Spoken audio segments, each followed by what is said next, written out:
இன்றைய நம்முடைய செய்தியின் தலைப்பு இந்த பூமியிலே கிறிஸ்தவ வாழ்க்கை அல்லது இந்த உலகத்தில் கிறிஸ்தவ வாழ்க்கை. கிறிஸ்தவர்களாக இருக்கிற நாமும் உலகத்தில் வாழுறோம், ஆனால் உலகத்தாரை போல வாழக்கூடாது. ஒரு போட் இருக்குதுன்னு சொன்னால், அது கப்பல் இருக்குதுன்னு சொன்னால், அது எங்கே இருந்தே ஆகணும் என்றால் தண்ணியில் தான் இருந்து ஆகணும். அவ்வளோதான். தரையில் இருந்து பிரயோஜனம் இல்லை, அதுக்கு வேலையே இல்லை. வேறு எங்கேயும் அது இருக்க முடியாது. தண்ணியில் தான் இருந்தாகணும், தண்ணியில் தான் பயணம் பண்ணணும், தண்ணியில் தான் அதை பயன்படுத்த முடியும். இந்த போட் என்பது அல்லது கப்பல் என்பது தண்ணியில் தான் இருக்கணும், ஆனால் தண்ணி போட்டுக்குள்ளே வந்துடக்கூடாது, அந்த தண்ணி அந்த கப்பலுக்குள்ளே வந்துடக்கூடாது.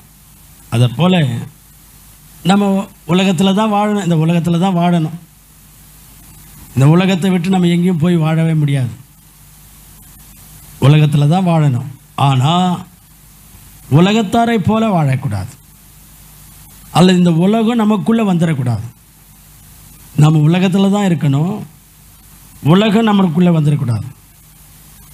அவர் கிறிஸ்தவனாக இருக்கிறவன் இந்த உலகத்தில் இந்த பூமியில் எப்படி வாழணும் என்று பைபிள் சொல்லுதோ ஒரு 7 குறிப்புகள் இன்றைக்கி நம்ம பார்க்க போகிறோம்.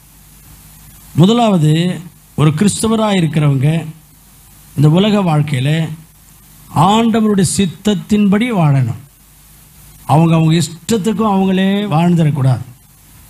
அவங்கவுங்க இஷ்டத்துக்கு அவங்களே முடிவுகள் எடுக்கிறது, அவங்களே தீர்மானங்கள் எடுத்து போகிறது செய்கிறது, அப்படிலாம் இருக்கக்கூடாது. பைபிள் என்ன சொல்லுதுன்னா, அவங்கவுங்க இஷ்டத்தின்படி வாழறவங்களை குறித்து எபேசு 5:17 இருக்குது. நீங்கள் மதியற்றவர்களாக இராமல் கர்த்தருடைய சித்தம் என்னதுன்னு நீங்கள் உணர்ந்து கொள்ளுங்க, உணருங்க. நம்முடைய வாழ்க்கையில் நாம் எப்படி வாழணும், என்ன செய்யணும்னு ஆண்டவர் சித்தமுள்ளவராய் இருக்கிறார் என்பதை உணராமல் வாழ்கிறவர்கள் மதியற்றவர்களாய் இருப்பார்கள். அதாவது புத்தி இல்லாதவங்க அப்படின்னு அர்த்தம். அப்போ இந்த உலகத்தில் வாழற நாம் என்ன மாதிரி வாழணும், எப்படி வாழணும், நாம் எப்படி ஜீவிக்கணும் என்பது ஆண்டவருடைய சித்தம் என்பதை தெரியாமலே வாழுறோன்னு சொன்னால் நாம் புத்தி இல்லாதவங்க என்று இந்த வசனத்தின் அடிப்படையில் புரிஞ்சுக்கணும். அதனால் இந்த உலகத்தில் வாழ்கிற கிறிஸ்துவர்களாக இருக்கிற நாமும் கர்த்தருடைய சித்தத்தின்படி வாழ வேண்டும். மதியற்றவர்களாக இராமல் உங்களுடைய வாழ்க்கையில் கர்த்தருடைய சித்தம் என்னவென்று உணருங்கள் அப்படின்னு இருக்குது. இப்போ என்ன நம்முடைய வாழ்க்கையில் கர்த்தருடைய சித்தம்? ஒரு 3 விஷயங்களை சொல்கிறேன் பாருங்கள்.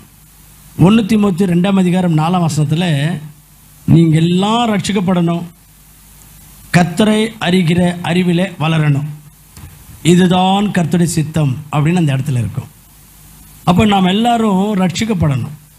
கிறிஸ்தவங்களாக இருந்து பிரயோஜனம் இல்லை, கிறிஸ்தவங்களாக இருக்கிறதுனால எந்த லாபமும் இல்லை. கிறிஸ்தவம் என்பது ஒரு மதம், நீங்கள் கிறிஸ்தவ மதத்தில் இருக்கிறதுனால எந்த பிரயோஜனமும் இல்லை. இப்போ ரட்சிக்கப்படணும். ரட்சிக்கப்படுவது என்றால் என்ன? கிறிஸ்துவுடைய குடும்பத்தில் நீங்கள் ஒரு மெம்பராக மாறணும், கிறிஸ்துவ குடும்பத்தில் ஒரு அங்கமாக நீங்கள் மாறணும், அதுதான் ரட்சிப்பு. அது எப்படி நடக்கும்?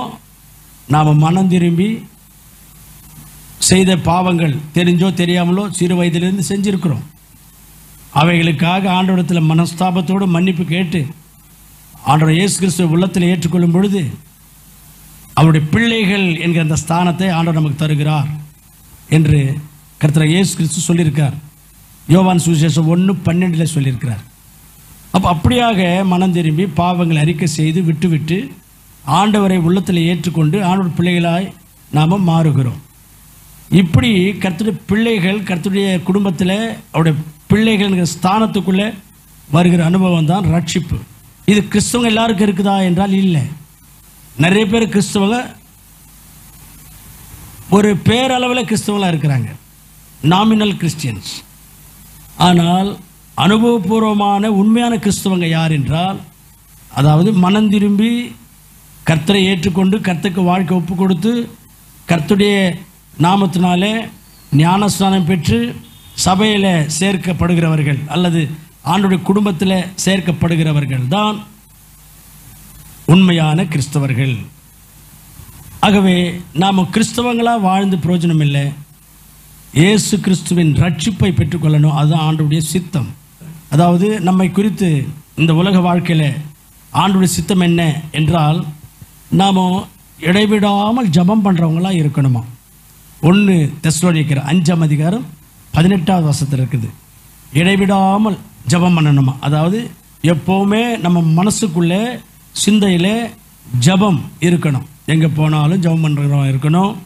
எல்லா ஜப கூட்டங்களில் கலந்து கொள்ளணும். இப்படி ஜபங்களுக்கு முக்கியத்துவம் கொடுத்து எப்பொழுதுமே ஜப சிந்தையோடு நம்ம வாழணும் என்று அந்த வசனம் சொல்லுது. அதுதான் ஆண்டவருடைய சித்தமா.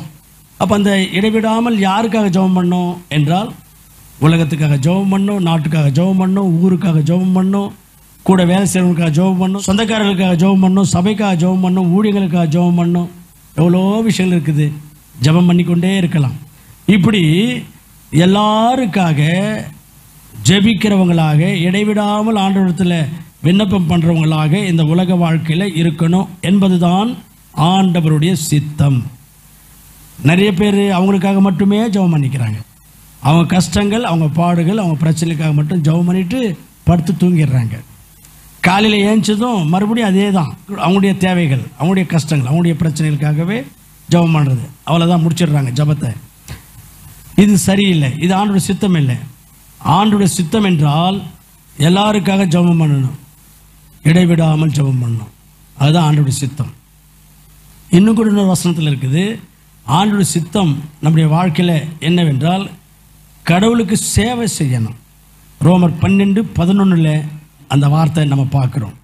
ஆகவே அருமையான கற்றுப்பிள்ளையில் இந்த உலக வாழ்க்கையில், இந்த பூமியில் வாழ்கிற இந்த வாழ்க்கையில் நம்மை குறித்து ஆண்டவருடைய சித்தம் என்னவென்று தெரிந்து வாழ வேண்டும்.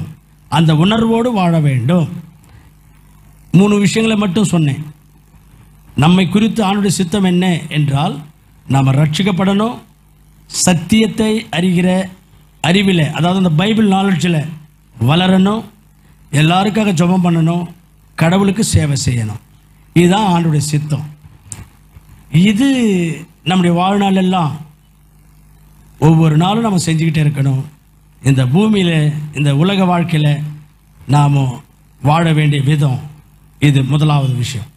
ரெண்டாவதாக, இந்த உலக வாழ்க்கையில் அல்லது இந்த பூமியில் நாம் எப்படி வாழ வேண்டும் என்று பார்த்தால், உலகத்தாரை போல தோற்றத்தோடு அல்ல உலகத்தார் போகிற அந்த உலகத்தின்படி உலகத்துக்கு ஒத்த வேஷம் தரித்து கொள்ளாமல் வாழ வேண்டும். வசனத்தை வாசிங்க. ரோமருக்கு நிருபம் 12ஆம் அதிகாரம் 2வது வசனம்.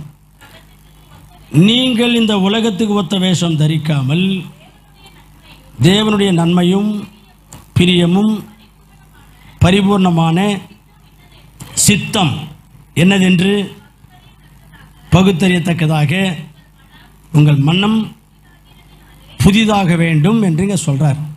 அதாவது என்ன சொல்கிறாருன்னா, இந்த வசனம் என்ன சொல்லுதுன்னா, நீங்கள் உலகத்துக்கு ஒத்த வேஷம் தரிக்கக்கூடாது, உலகத்தாரை போல உங்களுடைய வாழ்க்கை இருக்கக்கூடாது என்று இந்த வசனம் சொல்லுது. அப்படின்னா நீங்கள் உலகத்தாரை போல உங்களுடைய நடையோ உடையோ உங்களுடைய காரியங்களோ இருக்கக்கூடாது என்பது இந்த வசனத்தினுடைய அர்த்தம்.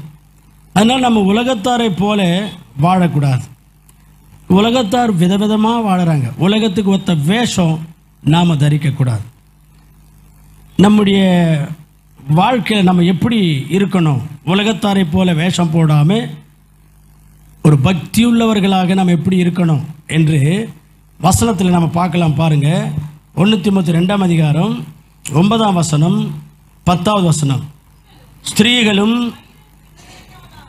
மயிரை பின்னுகிறவர்களாக ஆவது, பொன்னிலாலாவது, முத்துக்களினாலாவது,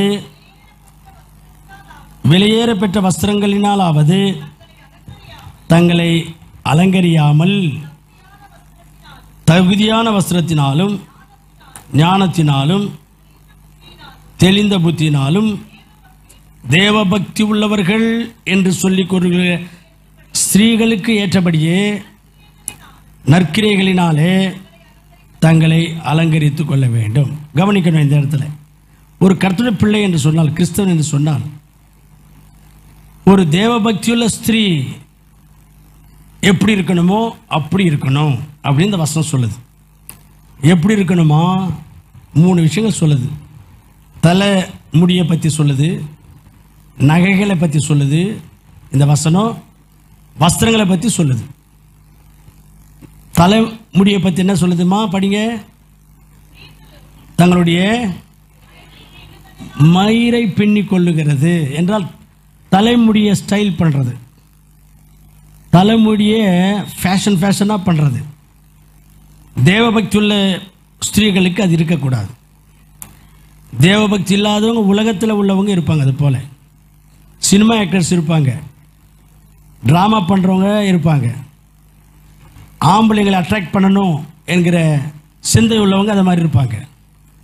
தேவபக்தி உள்ள ஸ்திரீகள் தலை மயிரை பின்னுறது, ஸ்ட்ரெயிட்டன் பண்ணுறது, அப்புறம் கர்லிங் பண்ணுறது, முடி கட் பண்ணுறது. அப்போல்லாம் ஒரு 30 வருஷத்துக்கு முன்னே இந்த முடி ஸ்திரீகள் அப்படியே ரவுண்ட் பண்ணி இப்படி விடுவாங்க. அதுக்கு முன்னே இந்த முடியை அப்படி கொண்டு வந்து அப்படி பண்ணுவாங்க, கொக்கி மாதிரி. இதெல்லாம் இருந்துச்சு. அப்புறம் இந்த முதல்ல இருக்கிற முடிகளை கட் பண்ணி இப்படி முன்னால் விடுவாங்க. ஒரு பாப்பாவை நான் பார்த்தேன், இழுத்து விடுது. நான் நினச்சேன் காற்றுல தான் விழுந்துச்சு அந்த முடின்னு நினச்சேன். இல்லை, அப்புறமா பார்த்தா இழுத்து விடுது, இங்கேயும் இழுத்து விடுது. இப்போ நான் கேட்குறேன், அதெல்லாம் செய்யலாமா? சினிமாவில் பண்ணுறாங்க. ஸ்திரீகள் தேவபக்தி உள்ளவர்களாக இந்த உலகத்தில் அவங்களுடைய அப்பியரன்ஸ், அவங்க தோற்றம் இருக்கணும். அப்போது தலைமயிறுகளை டெக்கரேஷன் பண்ணுறது, ஸ்டைல் பண்ணுறதெல்லாம் இருக்கக்கூடாது. அடுத்தது என்ன இருக்குது? பொன்னினால் ஆகிலும், அதாவது தங்கத்தினாலே பொன்னாபரணங்கள்னாலே ரெக்கார்ட் டான்ஸ் ஆடுறவங்க டெக்கரேஷன் பண்ணுற மாதிரி பண்ணிக்கக்கூடாது. ரெக்கார்ட் டான்ஸ் ஆடுறவங்க தான் எக்கச்சக்கமாக ஜொலிக்கிற மாதிரி அவங்க ட்ரெஸ் பண்ணிக்குவாங்க, நகைங்களை போட்டுக்குவாங்க, எல்லோரும் எல்லாமே கவரிங் தான். இருந்தாலும் அவங்க அது மாதிரி பண்ணுறாங்க. நம்ம வாசிக்கிறோம், இந்த உலகத்தில் உள்ள கர்த்தருடைய பிள்ளைகளாக இருக்கிற நாம் உலகத்துக்கு ஒத்த வேஷம் தரிக்கக்கூடாது. உலகத்தாரை போல மயிரை பின்னுறதோ, நகைகளை தரித்து கொள்றதோ, அதுக்கப்புறம் வெளியேற பெற்ற வஸ்திரங்கள்னா என்னதுங்க? ரொம்ப காஸ்ட்லி ட்ரெஸ். அப்பா அம்மா எவ்வளோ கஷ்டப்பட்டாலும் படட்டும், அது நமக்கு தேவையில்லை. சினிமாவில் பார்த்த அதே ட்ரெஸ் நமக்கு வேணும், ஃப்ரெண்ட்ஸுங்க போடுற அதே ட்ரெஸ் நமக்கு வேணும். அப்பா அம்மாவை பற்றிலாம் யோசிக்கிறது இல்லை. அது மாதிரி சில வாலிப பிள்ளைங்க சத்தாய்ச்சி வெளியேற பெற்ற காஸ்ட்லி ட்ரெஸ் எல்லாம் வாங்கிக்கிறாங்க. அதனால் கர்த்தருடைய பிள்ளைகளாக இருக்கிற நாமும் இதை மாதிரியெல்லாம் ஆடம்பரமான வாழ்க்கை, ஆடம்பரமான அலங்காரங்கள்லாம் இருக்கக்கூடாது. இன்னும் கூட உபாகம் 22ஆம் அதிகாரத்தில் இருக்குது, பெண்களாக இருக்கிறவங்க ஆண்களுடைய ட்ரெஸ்ஸை போட்டுக்கக்கூடாது. உபாகம் 22:5. புருஷர்களுடைய ஜீன்ஸ் பேண்ட்டை ஸ்திரீகள் தரிக்கக்கூடாது. ஜீன்ஸ் பேண்ட்டு, டிஷர்ட்டு, ஓனியே இல்லாமல் ட்ரெஸ்ஸு, மேலே ஓனியெல்லாம் போடுறதில்ல. எவ்வளோ பாவமான விஷயம் தெரியுமா? இதெல்லாம் பைபிளுக்கு விரோதமான விஷயம் அந்த இடத்துல இருக்குது. அப்படி யார் உடுத்துவாங்களோ அவர்களை ஆண்டவர் அருவருக்கிறார். அப்படி செய்கிறவர்கள் எல்லோரும் தேவனாகிய கர்த்தருக்கு அருவருப்பானவர்கள். இப்போ இதுக்கு உங்களை நான் ஒன்று கேட்குறேன், சொல்லுங்கள்.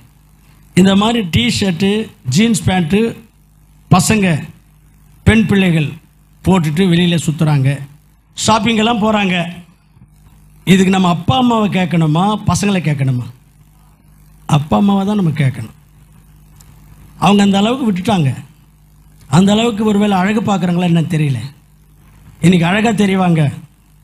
இந்த மாதிரிலாம் அலைய விட்டிங்கன்னா அழுக்காயிடுவாங்க. ஜாக்கிரதைங்க. அவங்க என்ன வேணால் நொந்துக்கிட்டோம், என்ன வேணால் கோவப்படட்டும், என்ன வேணால் வெறுக்கட்டும், என்ன வேணால் திட்டட்டும், சாப்பிடாம கூட இருக்கட்டும், பசங்களை எப்படி வளர்க்கணுமோ அப்படி வளங்க. இல்லைன்னா பெரிய தலைவலி ஆகிடும் உங்களுக்கு. காலம் ரொம்ப கெட்டு போயிட்டு இருக்குது. அதனால உலகத்துக்கு ஒத்த வேஷம் பசங்களுக்கும் நீங்கள் பழக்கப்படுத்தாதீங்க, நீங்களும் பழகாதீங்க. உலகத்துக்கு ஒத்த வேஷம் உங்களுக்கும் இருக்கக்கூடாது. அதனால் இந்த உலகத்தில் கர்த்தருடைய பிள்ளைகளாக இருக்கிற நாம் உலகத்துக்கு ஒத்த வேஷம் தரிக்காமல், ஆடம்பரமாக நம்ம அலங்கரித்து கொள்ளாமல், நம்முடைய தோற்றத்தை வேறு மாதிரியாய் மாற்றிக்கொள்ளாமல், பக்தி உள்ள ஸ்திரீகளுக்கு உகந்தபடி வாழ வேண்டும் என்று பைபிள் சொல்லுது. அடுத்தது, இந்த உலக வாழ்க்கையில் கர்த்தருடைய பிள்ளைகள் எப்படி வாழ வேண்டும் என்றால், இந்த பூமியிலேயே இந்த உலக வாழ்க்கையில் நல்ல சொத்துங்களை சேர்த்து வச்சுக்கணும் என்கிற சிந்தையோடு வாழக்கூடாது. லூக்கா சுவிசேஷம் 12ஆம் அதிகாரத்தில் இதுக்கு ஒரு கதையை ஏசாமி சொன்னார். அங்கே ஒரு பணக்காரன் இருந்தான். நிறைய பணத்தை சேர்த்து வச்சுக்கிட்டே இருந்தான். ஒரு நாள் நல்ல ரிலாக்ஸாக உட்காந்துட்டு தன்னுடைய ஆத்மாவோடு பேசி கொண்டு இருக்கிறானோ, என் ஆத்மாவே, உனக்கு எத்தனையோ தலைமுறைகளுக்கு தேவையானதெல்லாம் சேர்த்து வச்சுட்டேன், நீ புசி, குடி, திருப்தி ஆயிரு அப்படின்னு பேசி கொண்டிருந்தானா. உடனே ஆண்டவர் பேசினார் அந்த இடத்துல. 20ஆம் வசனம், தேவனோ அவனை நோக்கி, மதிகேடனே, உன் ஆத்துமா உன்னிடத்திலிருந்து இன்னைக்கு ராத்திரியில நான் எடுத்துக்கொள்ள போறேன். அப்பொழுது நீ சேர்த்து வச்சதெல்லாம் யாருடையதாகும் அப்படிங்க கேட்கிறார். என்னன்னு கூப்பிடுறாரு அவனை? மதிக்கடனை. டே முட்டா பையில, ஒரு முட்டாள் மாதிரி யோசிக்கிறியடா, இன்னும் சேர்த்து வைக்கணும், நல்லா குடிக்கணும், புசிக்கணும், என்ஜாய் பண்ணணும், திருப்தியாக வாழணும்னு யோசிக்கிற முட்டா பையில, இன்னைக்கு நைட்டு உன்னுடைய உயிரை நான் எடுத்துக்க போகிறேன். நீ சேர்த்து வச்சதெல்லாம் யாருடையதாகும் என்று கடிந்து கொள்கிறார். அப்படியானால் நம்ம எந்த மாதிரியான சிந்தை இருக்கக்கூடாது? நமக்கு இன்னும் சேர்த்து வச்சுக்கணும், இன்னும் பணம்னு சொல்லி பணத்தை சேர்த்து வச்சுக்கிறதுக்காக பல குறுக்கு வழிகள், தவறான வழிகள், ஏமாற்று வழிகள்,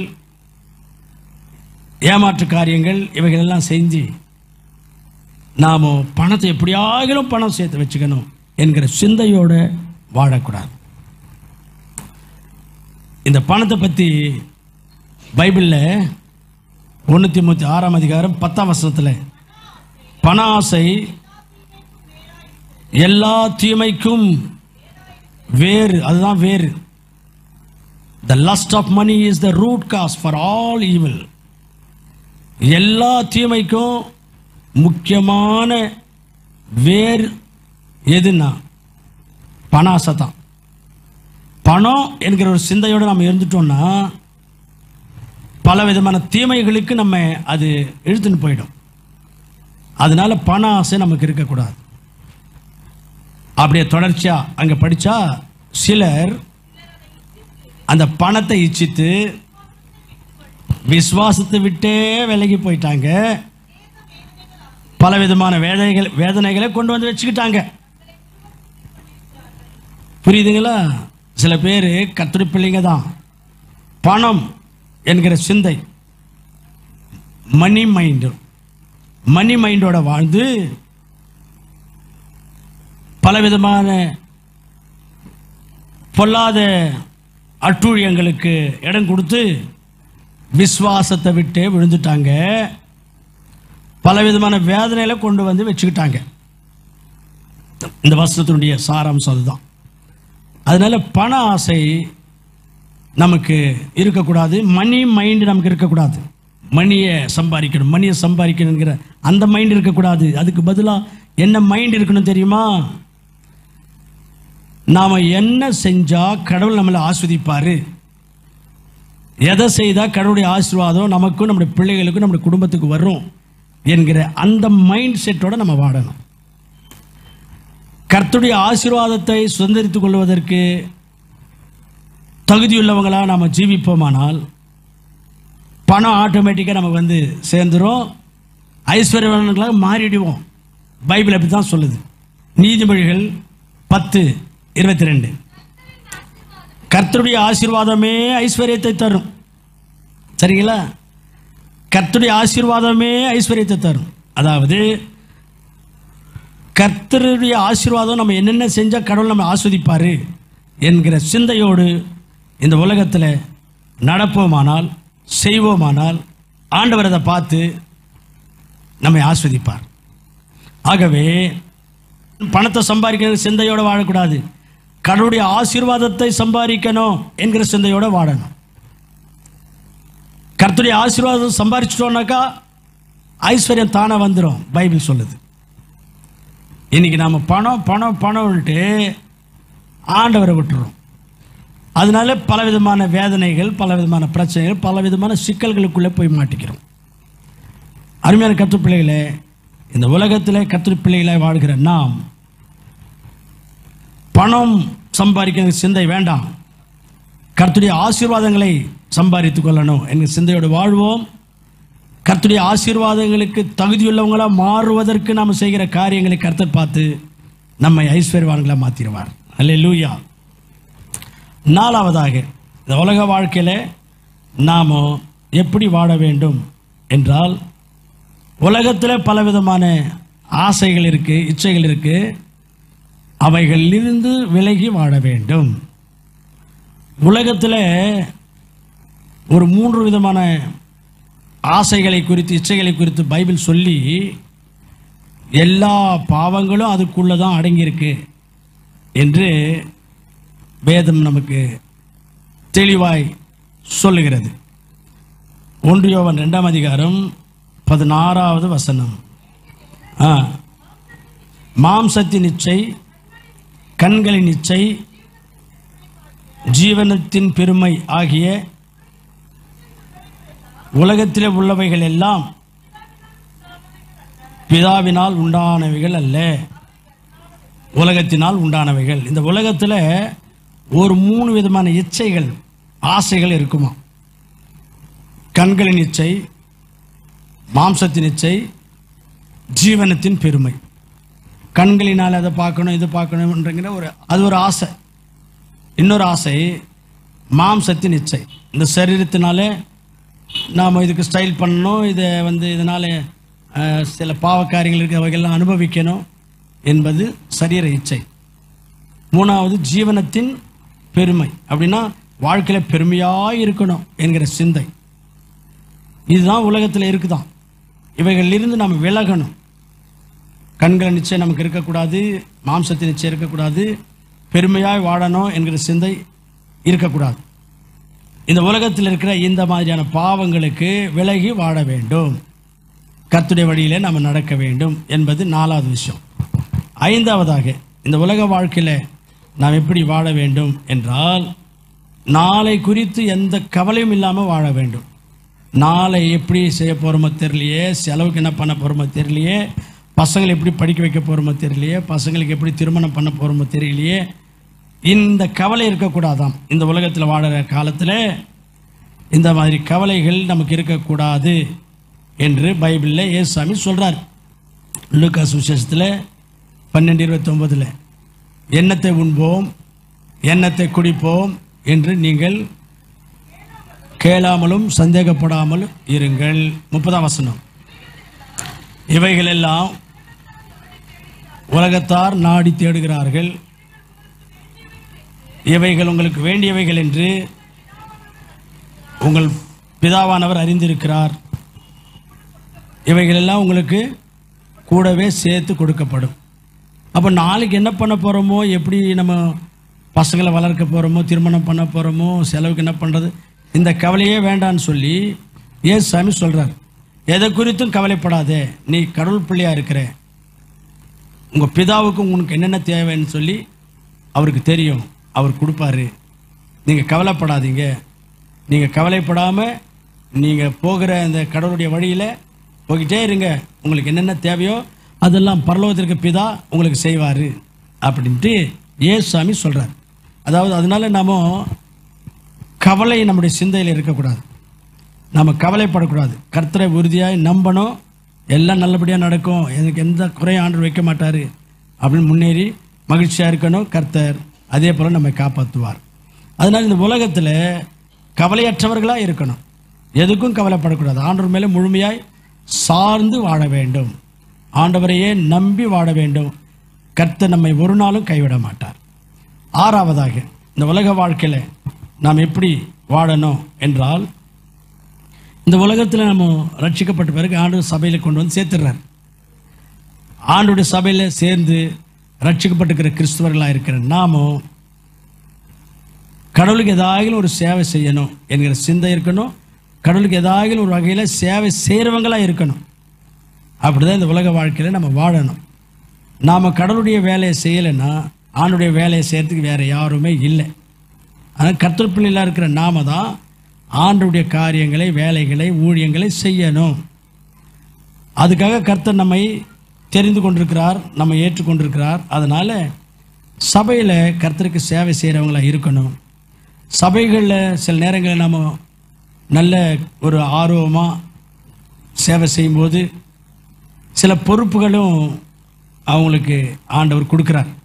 ஒரு சண்டே கிளாஸ் டீச்சராக இருக்கும்படியாகவோ அல்லது ஒரு மூப்பனாக இருக்கும்படியாகவோ உதவிக்காரனாக இருக்கும்படியாகவோ ஏதோ ஒரு பொறுப்பு, ஒரு பதவி சபையில் கொடுக்கப்படும். எப்போ உண்மையாய் உத்தமமாய் ஆண்டவருக்காக சேவை செய்யும்போது அந்த பொறுப்பு வந்துட்ட பிறகு கூடவே தலைகணமும் வந்துடும். தலைவர் ஆகிட்டோன்னா தலைகணம் வந்துடும். அது நேச்சுரல், எல்லாருக்குமே வரும். ஆனால் பைபிள் என்ன சொல்லுதுன்னா 1 பேதுரு 5ஆம் அதிகாரத்தில் கடவுளுடைய ஊழியத்தில், கடவுளுடைய சர்ச்சில் நீங்கள் கடவுளுக்கு சேவை செய்யுங்க, கடவுளுடைய பிள்ளைகள் மேலே ஆளுகை செய்கிறவங்க மாதிரி நடந்துக்காதீங்க. பெரிய சூப்பர்வைசருங்க மாதிரி, பெரிய இன்ஸ்பெக்டருங்க மாதிரி கடவுளுடைய சர்ச்சில் நடந்துக்காதீங்க. ஆளுகை செய்கிறவங்களாக இருக்காதீங்க. எல்லா மக்களுக்கும் சேவை செய்யுங்க, ஒரு முன்மாதிரியாக வாழுங்க. அப்படி தான் பைபிள் சொல்லுது.